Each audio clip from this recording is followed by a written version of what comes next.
Hello बच्चों, welcome to इना classes. आप सभी को स्वागत है अपने यूट्यूब चैनल इना क्लासेज में। मैं नीतीश कुमार।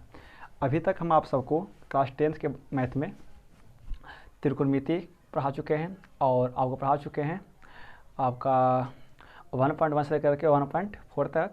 आज हम अध्याय 2 में बात करेंगे और अध्याय 2 में जो आप सबको पढ़ना है बहुपद के बारे में पढ़ना है। तो हम सब देखेंगे, समझेंगे बहुपद क्या होता है ना, बहुपद कितना प्रकार का होता है और बहुपद का शून्यक और शून्याक हम सब किस प्रकार से निकालते हैं। हो सकता है कि बहुपद बताने के लिए आपको 1 से 2 वीडियो देना पड़ेगा, उसका बारे में डेफिनेशन बताना पड़ेगा और वीडियो का और बहुपद के बारे में आपको एक अच्छे तरीके से बताने के लिए 1 से 2 वीडियो हो सकता है ना। तो अच्छा लगे तो सब्सक्राइब करें, चैनल पर नए हैं तो, और अपने मित्रों को शेयर करें। और अब समय आपको कम है और आपको इस वीडियो में बताएंगे कि अब अच्छी से तैयारी करने के लिए है ना आप कौन से किताब खरीद सकते हैं। जो गेस्ट पेपर होता है और मॉडल पेपर होता है वो खरीद सकते हैं और आप चैनल पर जुड़े रहें और आपको हम विश्वास दिलाते हैं कि एक अच्छे नंबर से पास करने का गारंटी देते हैं और बताएंगे। ठीक है, तो चलिए वीडियो न लंबा करते हुए हम सब बात करते हैं बहुपद के बारे में। देखते हैं बहुपद क्या होता है ना। हम सबको बहुपद जो पढ़ेंगे, बहुपद इसको बोलते हैं अंग्रेजी में पोलिनोमियल्स। ठीक है, तो हमें बहुपद समझने के लिए हमें पहले 2-3 बातों को समझना पड़ेगा। ठीक है, हमें समझना पड़ेगा पहले बहुपद समझने के लिए पहले समझना पड़ेगा हमें पूर्ण संख्या के बारे में। ठीक है, तो चलिए पहले बात कर लेते हैं पूर्ण संख्या क्या होता है। तो पूर्ण संख्या हम सब जानते हैं क्या है ना, कि 0 से होने वाली सभी संख्याएं क्या होती है, पूर्ण संख्या होता है ना। 0, 1, 2, 3, 4। तो आपका पूर्ण संख्या क्या होता है, जो शुरू कहाँ से होगा, 0 से होगा है ना, 2, 3 और वो चलता रहेगा कहाँ तक, इन्फिनिट तक, वो आपका पूर्ण संख्या होता है। ठीक है, या फिर इसका वीडियो बना हुआ है, जाकर वहाँ देख सकते हैं। ठीक है, और इसका लिंक इस डिस्क्रिप्शन में डाल देंगे, वहाँ से भी देख सकते हैं है ना। पूर्ण संख्या, प्राकृत संख्या, सम संख्या, विषम संख्या का वीडियो बनाया गया है। ठीक है, तो आप वहाँ से जाकर देख सकते हैं, सबका प्ले लिस्ट बना हुआ है। तो ये तो हो गया पूर्ण संख्या। पूर्ण संख्या के बाद एक होता है चर, है ना। चर संख्या या चर, इसका आप राशि बोल सकते हैं। यदि फिजिक्स में पढ़ेंगे तो इसका आप राशि बोलेंगे और यहाँ पर जब पढ़ेंगे तो सब संख्या बोलेंगे। ठीक है, तो चर संख्या क्या होता है, चर संख्या एक वैसा संख्या है ना जिसका मान फिक्स नहीं होता है, जिसका मान हमेशा बदलते रहता है, उसे चर संख्या कहते हैं। जैसे देखिए आपका मान लीजिए कि हम एक समीकरण लेते हैं। ठीक है, x + 5 = 4 और यहाँ पर आपको जब x का मान निकालने के लिए बोलता है तो क्या करते हैं क्या ना, इस 5 को अपने जाति की ओर भेजते हैं। तो क्या हो जाएगा, x = 4 और 5 जाएगा ऊपर, ठीक तो हो जाएगा माइनस, है ना। तो कितना घट कर आएगा, -1। ठीक है, एक ये होगा।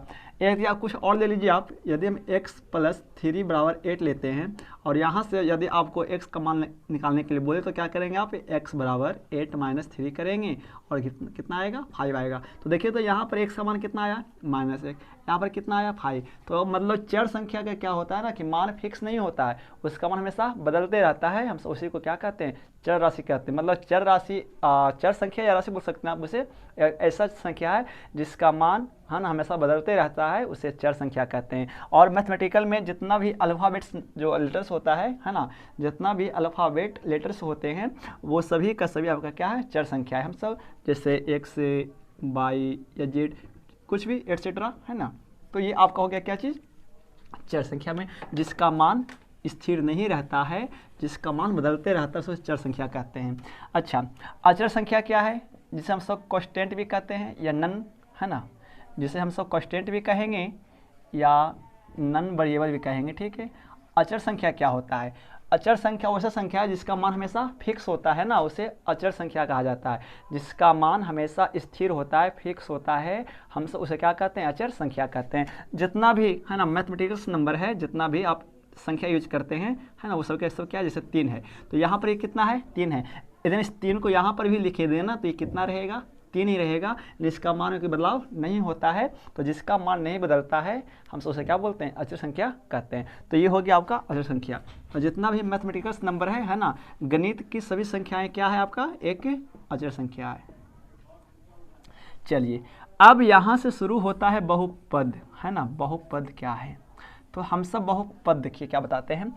यदि बहुपद की परिभाषा बताना हो तो है ना, क्या बता सकते हैं कि चर संख्या और अचर संख्या, है ना, चर संख्या और अचर संख्या के संयोग को हम सब क्या कहते हैं, है ना, हम सब बीजीय व्यंजक कहते हैं। तो बहुपद समझने से पहले हम सब क्या समझते हैं, बीजीय व्यंजक क्या होता है वो समझ लीजिए। ठीक है, बीजीय व्यंजक बीजीय व्यंजक क्या होता है? तो हम सब इसकी यदि डिफिनेशन की बात करें तो क्या बोल सकते हैं, क्या है ना, कि चर और अचर, ठीक है, चर और अचर संख्याओं के संयोग को हम सब क्या बोलते हैं? बीजीय व्यंजक कहते हैं। यानी चर और अचर संख्या के संयोग को बीजीय व्यंजक कहते हैं। अब रही बात संयोग की, यहाँ पर एक संयोग शब्द आया तो संयोग क्या होगा? तो संयोग यानी चर और अचर का संयोग होता है 4 प्रकार से, या तो जोड़ के रूप में होगा, या तो घटाव के रूप में होगा, या तो गुणा के रूप में होगा, या भागा के रूप में होगा। तो ये 4 प्रकार से संयोग होता है। तो चर और अचर के संयोग को ही हम सब क्या बोलते हैं? बीजीय व्यंजक कहते हैं। एग्जाम्पल देख लीजिए, मान लीजिए कि ये आपका 3 प्लस एक्स, ठीक है, तो 3 आपका क्या है? अचर है, x क्या है? चर है, और यहाँ पर चर और अचर में संयोग होगा कौन रूप में? जोड़ के रूप में। तो ये आपका क्या है? बीजीय व्यंजक बन जाता है, ठीक है। या फिर आप इस प्रकार से देख सकते हैं कुछ भी, है ना, ये भी आपका क्या है?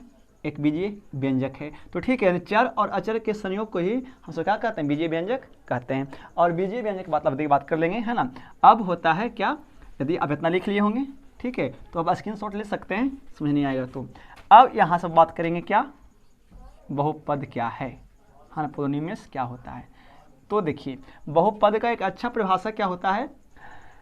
वैसा बीजीय व्यंजक, है ना, वैसा बीजीय व्यंजक जिसके चर राशि का घात एक पूर्ण संख्या हो, उसे बहुपद कहते हैं, है ना।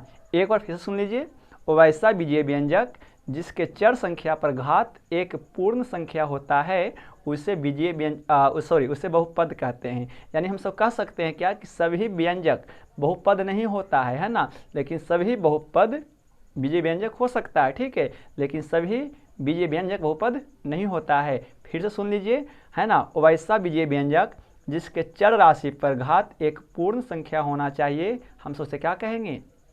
बहुपद कहते हैं। बहुपद देखने के लिए हमें क्या देखना है? इस चर राशि पर, है ना, पूर्ण घात होना चाहिए। जैसे 0 होना चाहिए, 2 होना चाहिए, 4 होना चाहिए, कुछ भी, है ना, लेकिन वो एक पूर्ण संख्या होना चाहिए, तो हम उसे क्या बोलते हैं? बहुपद कहते हैं, ठीक है। तो चलिए अब पर समझते हैं क्या बहुपद क्या क्या होता है। और यहाँ से ना 1 नंबर का सवाल आता है बहुपद के बारे में, ठीक है। तो जैसे देखिए, हम 3 लिखते हैं उदाहरण, समझिएगा कौन बहुपद होगा नहीं होगा जो।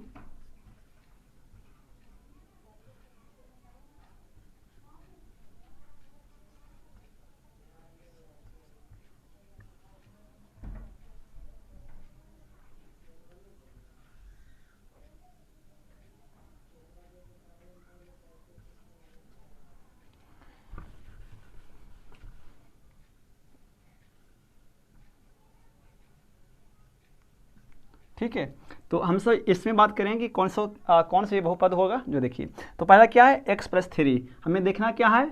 चर संख्या पर एक घात पूर्ण संख्या होना चाहिए। तो यहाँ घात कितना है? या तो घात कुछ नहीं है, तो कितना घात होगा? 1 होगा। तो ये आपका क्या है? एक बहुपद होगा, है ना। यहाँ देखिए 6+22, घात कहाँ देखना है? चर संख्या पर एक घात देखना है। यहाँ पर घात कितना है? 1 है, तो एक पूर्ण संख्या होगा, तो इसलिए ये बहुपद होगा, है ना। यहाँ देखिए x -√2, है ना, x पर चर कितना है? 1 है, तो ये भी एक आपका बहुपद होगा। यहाँ देखिए √x-6, ठीक है, तो ये क्या बहुपद होगा? नहीं होगा। आप जानते हैं ना कि रूट का मान कितना होता है मैथ में? 1/2 होता है। तो यदि हम इसे करेंगे तो क्या हो जाएगा? x के पावर 1/2 -6। तो क्या 1/2 एक पूर्ण संख्या है? नहीं होगा, तो इसका मतलब कि ये बहुपद नहीं होगा। यहाँ देखिए x के पावर 1/2 + 5, क्या ये बहुपद होगा? नहीं होगा, क्योंकि चर संख्या पर जो घात होगा पूर्ण संख्या नहीं होता है, ठीक है, तो ये आपका बहुपद नहीं होगा। यानी पूर्ण संख्या पर पावर, है ना, जो घात होना चाहिए वह एक पूर्ण संख्या होना चाहिए, वही आपका क्या है? बहुपद है। यहाँ तक समझ आ जाएगा। चलिए अब बोर्ड को साफ करते हैं। अब क्या देखते हैं? बहुपद को, है ना, कितना प्रकार से बांटा गया है वो बात करेंगे, ठीक है। चलिए, थोड़ा सा वीडियो लंबा होगा तो इसे आप वहाँ देख सकते हैं पॉज करके, ठीक है। अब देखिए, बहुपद को 2 भागों में बांटा गया है, ठीक है। बहुपद को यदि डिफाइन करेंगे तो 2 भागों में बांट करेंगे, ठीक है।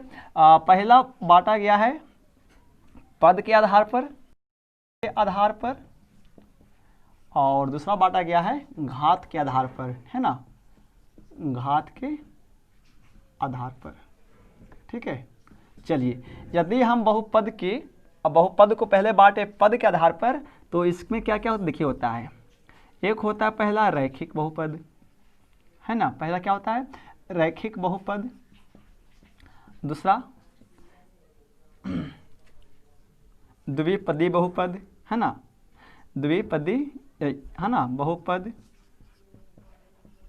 फिर क्या होता है, त्रिपदी, है ना, त्रिपदी बहुपद, इस प्रकार से होता है और आगे भी होता है। और यदि हम सब उसको बहुपद को बांटेंगे घात के आधार पर तो क्या हो जाएगा, पहला होता है,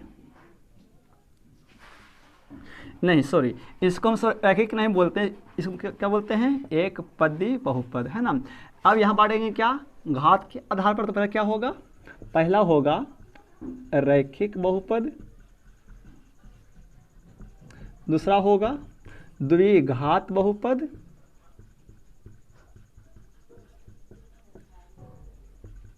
तीसरा होगा त्रिघात बहुपद, और आगे भी होता है ना, जिस पे पावर 4 होगा हम उसे क्या बोलेंगे, द्विपदी बहुपद। इस प्रकार से बहुपद को बांटा गया, ठीक है। तो हम सब बहुपद को दो भागों में बांटते हैं। अब ये हो गया। अब ये जानेंगे क्या कि एक पदी बहुपद क्या होता है, द्विपदी बहुपद क्या होता है, त्रिपदी बहुपद क्या होता है, और रैखिक बहुपद क्या होता है, द्विघात बहुपद क्या होता है, और त्रिघात क्या होता है ना।